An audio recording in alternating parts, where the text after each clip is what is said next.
Fala galera, tudo bem com vocês? Sejam todos bem-vindos aí à nossa quarta técnica.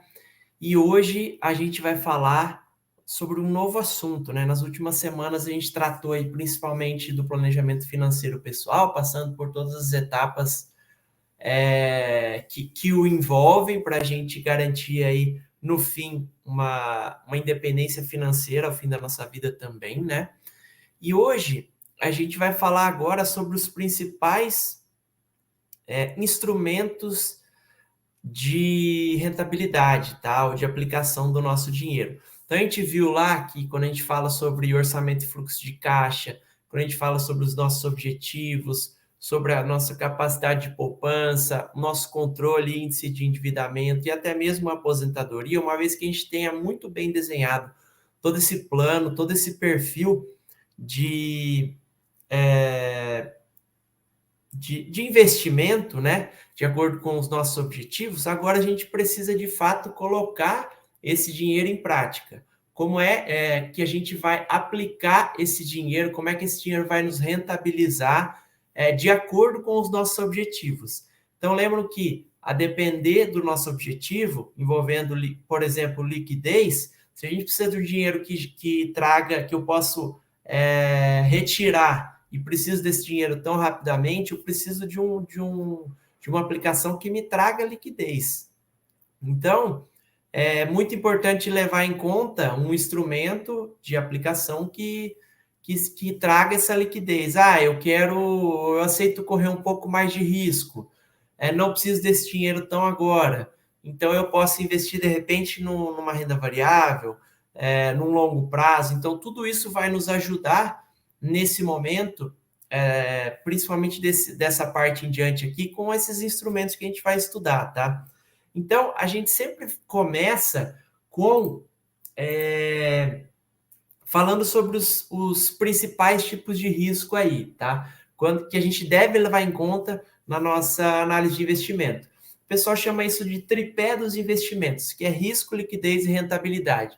E se a gente avaliar esses dois pontos aí desse tripé, tanto risco como rentabilidade, eles são inversamente proporcionais. Então, muitas vezes, quando eu vou, ou muitas vezes não, sempre que eu tiver buscando maior rentabilidade, eu estou correndo mais risco. Ao passo que, se eu quero correr menos risco, eu tenho uma menor chance de rentabilidade, tá? E no meio disso tudo, a gente tem a liquidez, que é a nossa capacidade de retirar ou colocar dinheiro a depender aí do investimento. E aí, dentro dessa linha de risco, avaliando somente a perna do tripé de risco, a gente tem três tipos de risco. O risco de crédito, ou seja, esse risco está relacionado a possíveis perdas provenientes da incapacidade financeira do emissor de um título da dívida, ou seja, o tomador de recursos, de honrar os seus compromissos, deixando de pagar os juros e ou o capital da dívida. Então, digamos que eu estou investindo num título do Tesouro Nacional, a gente vai ver daqui a pouco. Qual que é o risco de crédito que eu corro? O risco desse tesouro não me pagar a rentabilidade que foi prometida quando eu adquiri esse título.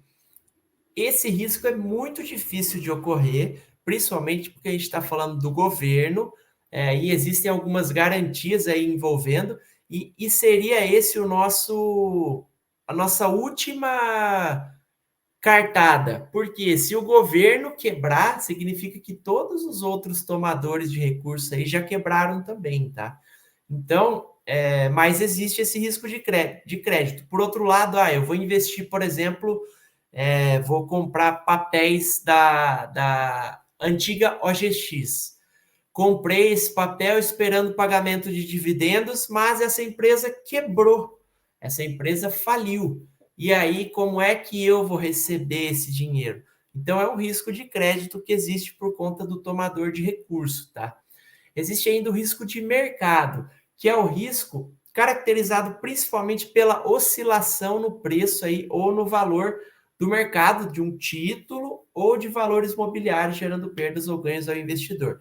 Então, esse risco ele é inerente a qualquer tipo de investimento que eu vá fazer, eu tenho que assumir ele.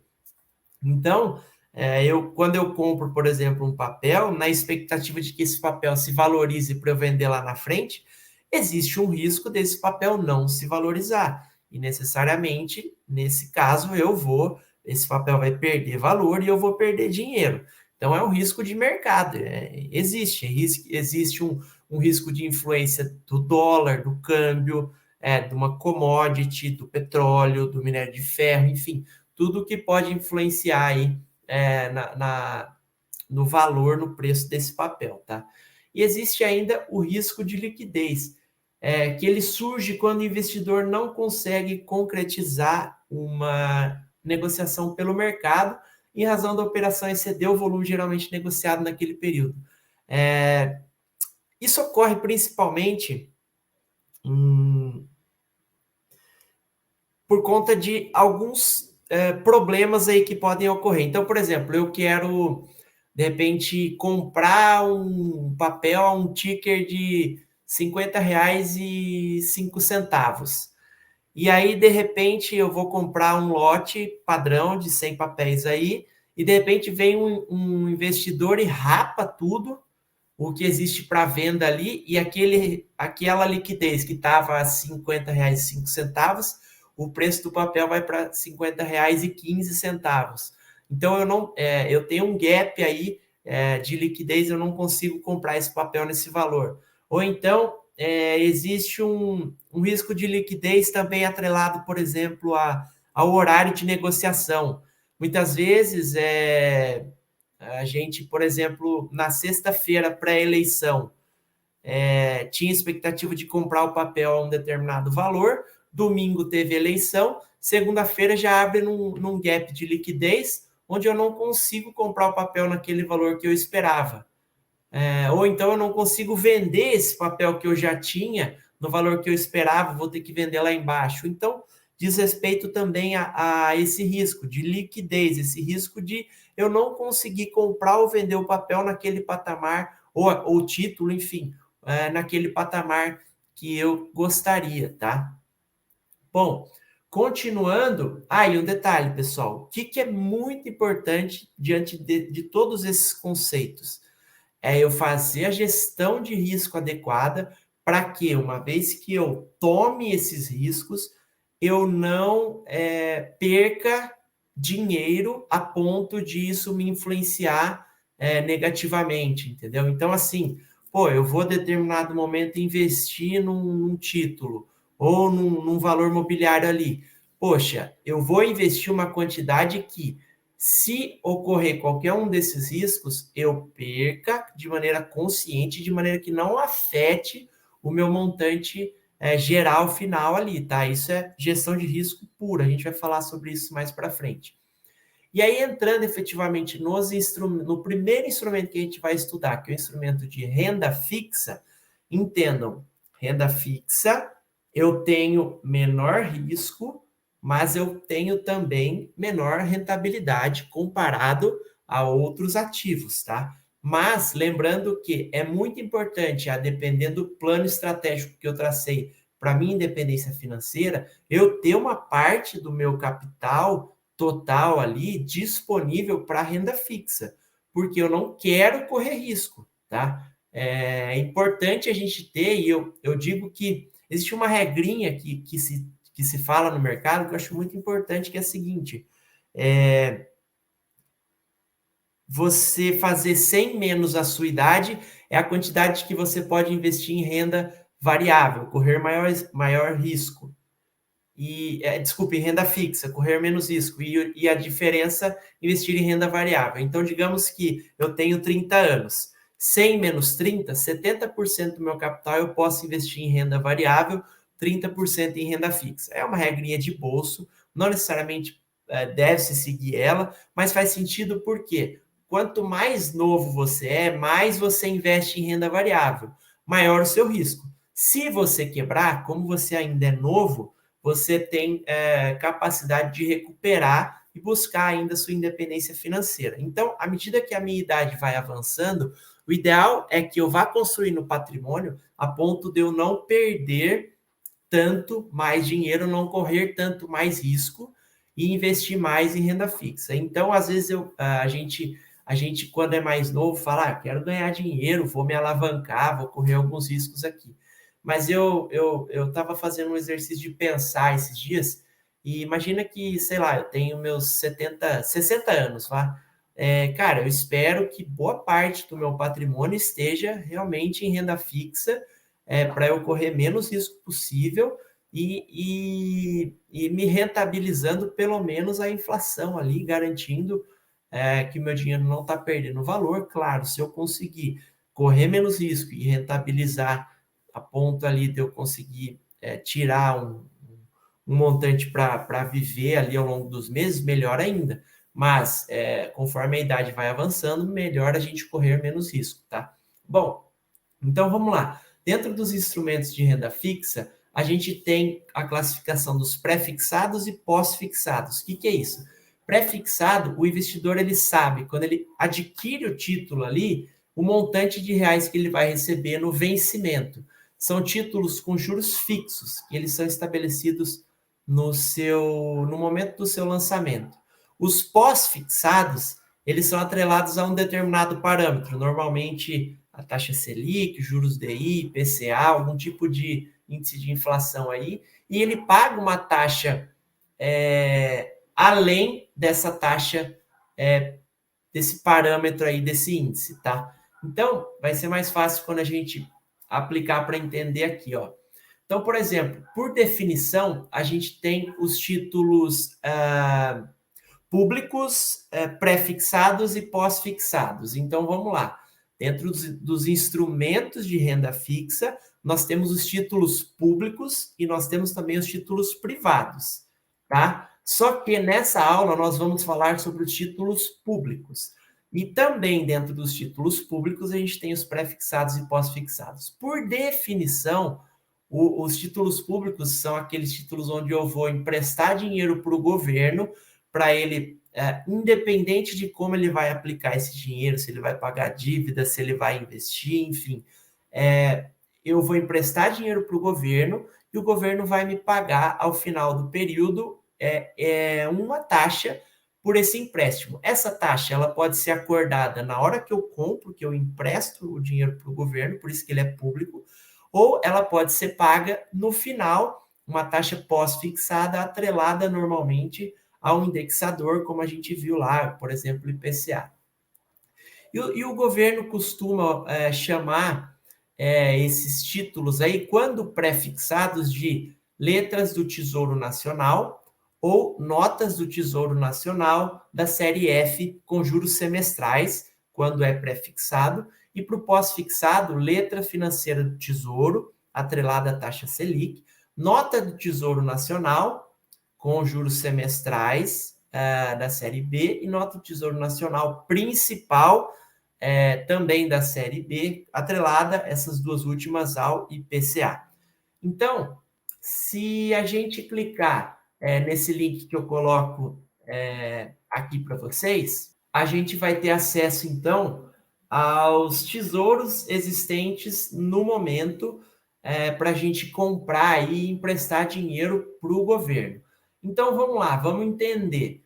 Tesouro Pré-Fixado 2025. É muito legal que essa página ela é bastante explicativa, tá? Então, vamos lá. Esse título vence no primeiro dia de janeiro do ano de 2025. Ele é indicado para aqueles que querem realizar investimento de médio prazo. O título pré-fixado, ou seja, no momento da compra, você já sabe quanto irá receber no futuro. Sempre R$ 1.000 por unidade de título. E é mais interessante para quem pode deixar o seu dinheiro render até o vencimento do investimento, pois não paga juros semestrais. Em caso de resgate antecipado, o Tesouro Nacional garante sua recompra pelos seus valores de mercado. O que acontece? Quando a gente compra um título, é ideal, principalmente o pré-fixado, que a gente aguarde até o vencimento dele para fazer a recuperação, resgatar esse dinheiro, tá? Por isso que é importante colocar uma quantidade aqui em que a gente não precise de liquidez, ou seja, eu não preciso daquele dinheiro até o ano de 2025, porque senão eu posso perder valor de mercado. O Tesouro garante a recompra, mas possivelmente ele vai pagar menos do que aquilo que você garantiria no ano de 2025, tá? Então, vamos lá, ó. Ele traz aqui um investimento mínimo de R$ 31,35, ou seja, vejam, é uma quantidade pequena, com R$ 30 aí praticamente você consegue fazer a compra de uma fração aí. Só que o preço unitário dele é R$ 783,99. Ou seja, a título de cálculo, ele sempre vai levar em conta esse preço unitário, tá bom? Então, se você quer ter uma fatia, um título, é R$ 783,99. Vencimento dele em 2025. E qual que é a rentabilidade anual? 12,05%. Ou seja, todo ano ele vai me pagar 12,05% até o ano de 2025. Então eu já sei, eu já posso simular quanto é que eu vou receber em janeiro de 2025, a depender da quantidade que eu coloco aqui, tá? Ah, o Tesouro Pré-fixado 2029 está pagando 12,14%. Tesouro Pré-fixado 2033 está pagando 12,25%. Então veja, de 2025 para 2033 são 8 anos. E ele está pagando uma diferença muito baixa de um para o outro. Então, eu acredito que em 8 anos, ou mais, até porque nós estamos em 2022, pode acontecer muita coisa na economia. Então, talvez não valha tanto a pena, do ponto de vista de taxa de juros, comprar 2033. Mas 2025, que é um título para médio prazo, talvez até valha a pena. Qual que é a diferença do título para 2033? Ele paga juros semestrais. Então, essa rentabilidade de 12,25% ao ano vai sendo diluída, vai pagando esses juros ao longo dos semestres dos anos. Então, ao invés de você colher todos esses juros lá em 2033, você vai colhendo ele fracionadamente, semestre por semestre dos anos até 2033, tá? Bom, aí agora a gente já entra nos títulos pós-fixados, que são esses roxinhos e rosinhas aqui, tá? Então vejam, os Tesouros Selic 2025 e 2027, eles pagam a taxa Selic mais esses juros aqui, 0,037% e 0,1425% ao final dessa taxa. Então, percebam que em 2025, quando eu for recolher o tesouro que eu investi aí, Tesouro Selic, ele vai me pagar, e é até legal, deixa eu só ler a definição antes disso. Esse título vence em 1 de março de 2025, indicado para aqueles que querem realizar investimento de curto prazo. Título com rentabilidade diária vinculada à taxa de juros da economia, taxa Selic. Isso significa que se a taxa Selic aumentar a sua rentabilidade e se a taxa Selic diminuir a sua rentabilidade, a rentabilidade desse título também aumenta ou diminui. Como não paga juros semestrais, é mais interessante para quem pode deixar o dinheiro render até o vencimento do investimento. Então vamos lá, pessoal. Eu investi uma quantidade X aqui nesse ano de 2022 e lá em 2025, o que esse título vai me pagar? Ele vai me pagar no mínimo a taxa Selic mais 0,0374%, tá? Então, se você quer estar protegido da taxa da economia ou da inflação, você pode investir nesses títulos aqui, ó. Então, por exemplo, digamos que eu queira comprar aqui o Tesouro IPCA, taxa, principal indicador aí de inflação, IPCA+, tá? 2026. Por que esse tem esse maisinho? Porque ele também paga uma taxa de juros.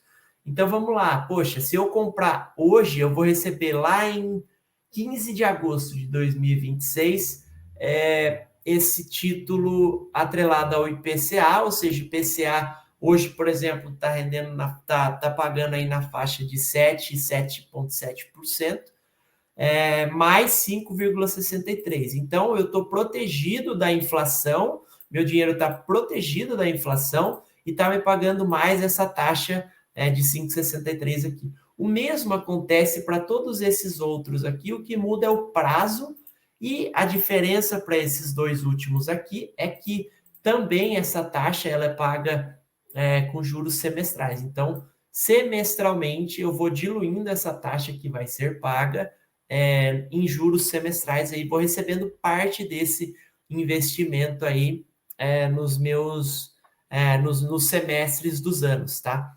Então, nesse sentido, a gente termina a aula de hoje mostrando aqui para vocês que, e detalhe, pessoal, utilizem desse site aqui, acessem o simulador, pesquisem, avaliem a possibilidade aí de investimento, entendam um pouco melhor cada um desses e vejam se vale a pena, com certeza vai valer muito a pena. Esse é um tipo de investimento de renda fixa, um instrumento de renda fixa, e estamos avaliando, então, os títulos públicos. Na próxima aula a gente vai ver, então, os títulos privados. Beleza? Vamos ficando por aqui, a gente vai se falando aí ao longo das semanas. Um abraço e até a próxima.